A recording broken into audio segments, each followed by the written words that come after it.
आज ही मेरे सामने से ये पोस्ट गुजरी तो मैंने सोचा इस टॉपिक पे ना डिस्कस किया जाए।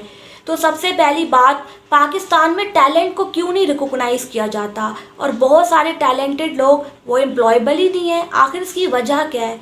तो सबसे पहली बात तो आप जानते ही हैं कि यहाँ का जो करप्ट सिस्टम है वो आपको कभी आगे आने ही नहीं देता। कभी भी ये लोग ना आपको आगे नहीं आने देंगे, आप कुछ भी कर लो, चाहे आप कितने टैलेंटेड क्यों ना हो। यही वजह है कि पाकिस्तान में ना इतना ज़्यादा ब्रेन ड्रेन है, लोग ना मुल्क छोड़ के जाना चाहते हैं। और सच्चाई पता है क्या है, आज भी अगर लोगों को मौका मिले ना तो वो मुल्क छोड़ के चले जाएंगे, कोई भी नहीं रहना चाहता। बिकॉज कोई भी इंसान यहाँ पे अपने आप को जो है ना सिक्योर फील करता ही नहीं है। आप किसी भी यूनिवर्सिटी की जो है ना एग्जांपल ले लो, किसी की भी, अगर आपकी किसी भी यूनिवर्सिटी से कोई ग्रेजुएट निकलता है, अच्छी से अच्छी यूनिवर्सिटी से कोई ग्रेजुएट निकल रहा है, तो क्या वो एम्प्लॉयबल है?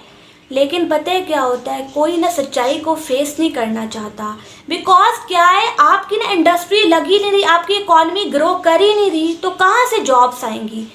जॉब्स वहीं पे आती हैं जहाँ पे इकॉनमी ग्रो करती है। और आपने देखा होगा आपकी बहुत सारी इंडस्ट्रीज तो बंद होगी, तो जिन लोगों की जॉब लगी थी उनकी भी जो है ना जॉब चलेगी। और आप जो है ना ये रेशो देख लें, आप 2023 का रेशो देख लें और 2024 का रेशो देख लें, दोनों में कितना डिफरेंस है। यानी कि अगर किसी को लगता है ना 2024 में हालात बेहतर हो जाएंगे तो उसको गलत लगता है। 2024 में आपकी जो है ना एम्प्लॉयमेंट और कम हो जाएगी, बहुत सारे लोगों की और जॉब्स जाएंगी, बिकॉज आपकी इकॉनमी ग्रो नहीं कर रही। इकॉनमी जब ग्रो करेगी नहीं तो कहाँ से जॉब्स आएंगी? यही वजह है कि चाहे कोई मेडिकल का स्टूडेंट हो या कोई आईटी डिपार्टमेंट से हो, उसको पता ही नहीं होता कि उसको आगे क्या करना है। वो 4 साल बीएस करने के बाद ना सोचता है कि अब मैं क्या करूं, और फिर जब वो बाहर जाता है तो वो कहते हैं कि आपके पास कोई एक्सपीरियंस है? एक्सपीरियंस कहाँ से आएगा? देखो, हवा से तो नहीं आता, आखिरकार कहीं काम करना पड़ेगा तभी तो एक्सपीरियंस आएगा। और दूसरी बात ये है कि बहुत सारे जो है ना कंपनीज जो है ना बहुत सारे स्टूडेंट से जो है ना इंटर्नशिप करवाती है, वो भी अनपेड। क्या ये अनएथिकल चीज़ें नहीं हैं? लेकिन इन सब चीज़ों को कौन रोकेगा? बिकॉज जो है किसी के पास जो है ना टाइम नहीं है। बस हमने ना लोगों को यही सिखा दिया है कि बस अपने पेट के बारे में सोचना है, इसके अलावा ना किसी और चीज़ की जो है ना टेंशन नहीं लेनी, बस अपना सोचना है। और इसके अलावा जो है ना बाकी जाए ना लोग भाड़ में, किसी के बारे में नहीं सोचना। यही वजह है कि आपका जो है ना हर स्टूडेंट्स जो है ना परेशानी का शिकार है। अगर जो लोग एम्प्लॉयबल है ना, कभी आप जाके उनसे पूछना कितने कम सैलरीज में उनसे कितना काम करवाया जाता है। बिकॉज जहाँ पे कोई चेक एंड बैलेंस तो है नहीं, गुंडागर्दी है, तो कोई इंसान किसी के साथ कुछ भी कर सकता है, उसके ऊपर कितनी भी जो है ना चढ़ाई कर सकता है, कोई पूछने वाला नहीं है। बस आप कंपनी खोल लो, फिर आप जो है ना लोगों के साथ कुछ भी करते रहो, आपसे कोई पूछेगा भी नहीं, क्योंकि हम लोगों ने भेड़ बकरियों की तरह लोगों को पैदा किया। आप खुद सोचो ना कि आप जितने ग्रेजुएट्स निकाल रहे हो, क्या उतनी इंडस्ट्रीज लग रही हैं? फिर आप कहते हो कि जी कोई इंसान जो है ना उसमें स्किल होने चाहिए, उसमें प्रैक्टिकल स्किल्स होने चाहिए। कहाँ से आएंगे? जाहिर सी बात है, काम करेगा तो आएंगे ना। अनपेड इंटर्नशिप्स करवाई जाती है, वहाँ पे किसी स्टूडेंट का दिल लगेगा? जाहिर सी बात है उसके भी एक्सपेंस होते हैं, ये भी तो अनएथिकल है ना। लेकिन कोई भी इंसान ना इन सब टॉपिक पे जो है ना बात नहीं करना चाहता। आप टीवी चैनल खोल के देख लो ना, वहाँ पे क्या बातें की जाती हैं, फलाना कब आएगा, फलाने ने ये कर दिया। मतलब वो भी ना आपके साथ जोक ही कर रहे होते एक तरीके के। जाहिर सी बात है असल मुद्दों से दूर रखने की एक तरीके की तरकीब है।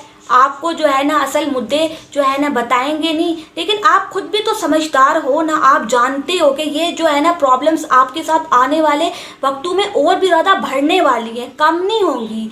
बिकॉज आने वाले वक्तों में एआई आएगा और वो और जॉब्स को खा जाएगा। जाहिर सी बात है यहाँ पे भी तो आएगा ही ना। तो बहुत सारी कंपनीज जो होंगी वो एक ही बंदे को हायर करेंगी, जहाँ पे उसको 5 लोगों को हायर करना होगा वो एक ही को कर देंगी, फिर वो 4 लोग कहाँ जाएंगे? लेकिन ये सब चीज़ें जो है ना इनका किसी के पास जवाब नहीं है। बिकॉज एआई तो आना ही है, इसमें तो कोई शक नहीं है। लेकिन आप क्या खुद को तैयार कर रहे हो? लेकिन वही बात है ना, वही घिसे पिटे कोर्सेज करवाना, वही घिसी पिटी एजुकेशन, ना हमारी एजुकेशन जो है ना बदले की।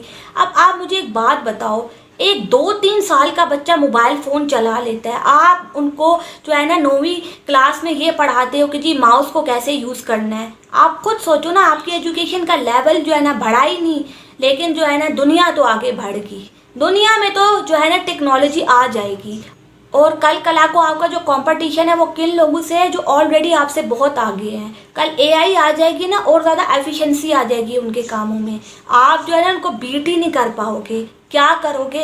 यहाँ पे रोज़गार के मौके हैं नहीं। आपका ग्रेजुएट लाखों रुपए दे के धक्के खाता है, 30-25-30, बल्कि फ्री में भी लोग काम करते हैं just for the sake of experience, उनको भी एक्सप्लॉइट किया जाता है। लेकिन वही बात है ना, कौन इन सब चीज़ों के बारे में सोचे। सबने अपना उल्लू सीधा करना है, और अगर किसी का उल्लू सीधा हो रहा है तो वो क्यों ध्यान देगा किसी पे।